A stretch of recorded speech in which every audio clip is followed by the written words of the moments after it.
What's up guys, it's Aaron again.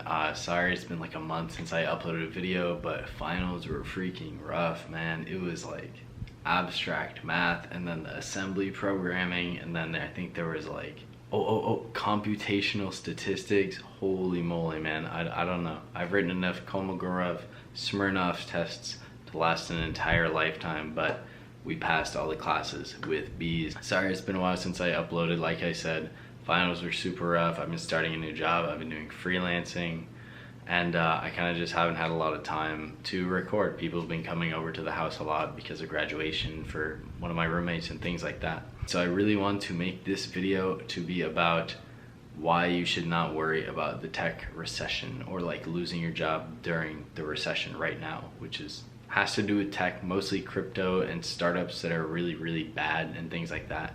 And I want to make this video to tell you guys not to worry. No, so I mean, you should worry if you work for one of these really bad companies like Coinbase or Airbnb or DoorDash, one of these. No, I'm just kidding. I don't think anyone should really worry, because like if you have one of those companies on your resume, it's not gonna look bad. It's gonna look pretty good, and you're gonna just need to practice up some LeetCode and get a job at like an actually good, stable company, one that like you can actually earn money from and like not be worried about losing your job or like the stock price going to zero. So this is inspired by actually a fellow intern. I was in a meeting and he said something like, I'm really worried Intuit is gonna have a hiring freeze, or like not hire and not give new grad offers or rescind offers, blah blah blah, whatever. And immediately I thought, wow, people really have no idea, because other people were agreeing. And I'm like, people really have no idea exactly which companies are doing hiring freezes or why this is exactly happening. And so I'm here to explain to you guys, no worries. So getting into this, basically the companies that are doing hiring freezes are either one, they raised a ton of money, they're not actually profitable, or they have hired so many employees they cannot afford to possibly pay them all. And so basically what happens is a lot of these startups are in their grow phase, or they want to hyper grow, because that's what startups are about. And the more you grow, the more valuation you get, the more that investors want to invest, and the more you can raise your series A, B, C, D, etc. And then finally go public, where you can drop the bag onto a bunch of bag holders. So basically what happens is all these companies hire a bunch of employees because they want to grow, so they want to build more features, build out those features that get you more customers, and they want to do this so that they can get more revenue, more profit. And so essentially like each engineer they hire is supposed to make them each engineer they hire is supposed to make them a multiple of what they pay them. So if you make 200K a year, your business is trying to make at least $1 million, probably more, per engineer, in terms of like dividing out how much money they make at the end of the year. So now that we have that out of the way, besides startups that overhire a bunch of people that they don't need, we have companies that actually aren't profitable. So this kind of couples into the first idea. So if you are company A and you say you raised $100 million, but only on the idea, you don't have profit yet, or maybe you don't have a lot of profit yet. People are essentially saying that your business is worth at least $100 million, but if you haven't made that much, and you haven't made even like a large fraction of that much, it's really a lot of speculation.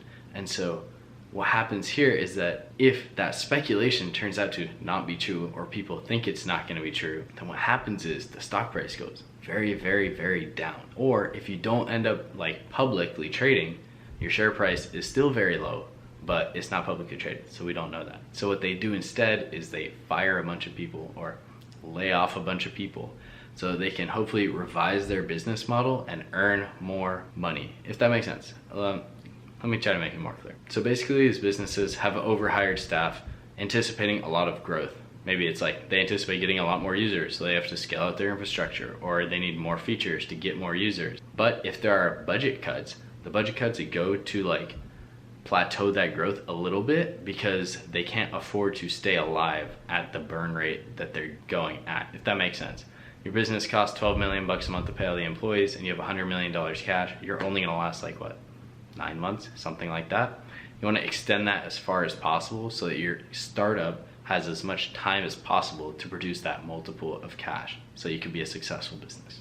Now, besides startups in the crypto space, cryptocurrency prices have gone way down. Trust has gone way down. And public freakout has gone way, way, way up. I mean, Ethereum is like, what, 1,000? It was under 1,000 this weekend, I think. Something like that. Bitcoin is sub 20K.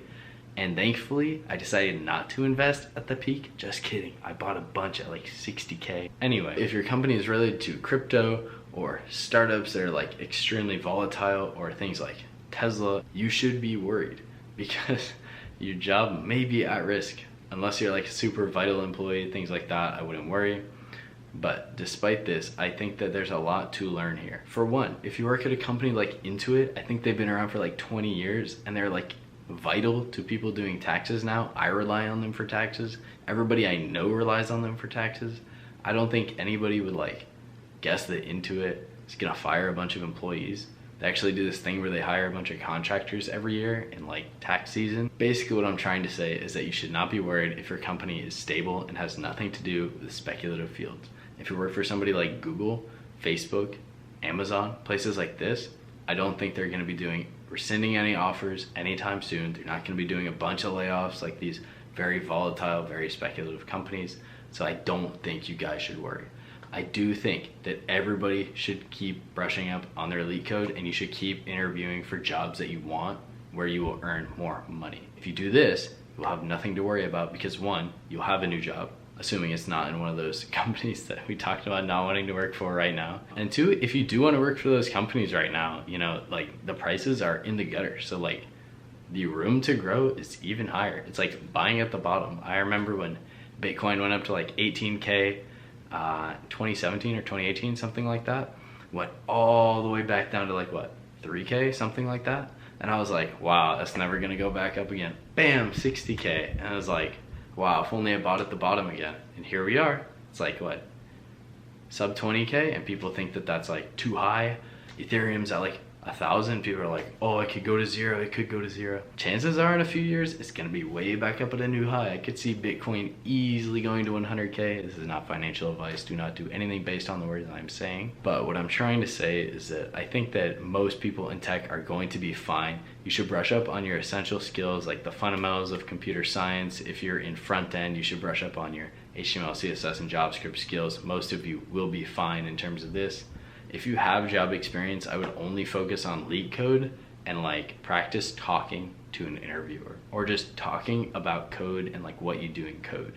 You can maybe record on your laptop just a video like what I'm doing right now and not upload it anywhere. I think that just talking out loud helps you to really get to speak about things better. I like to write down like stories that I had when I was working on projects to make them sound better when I say them.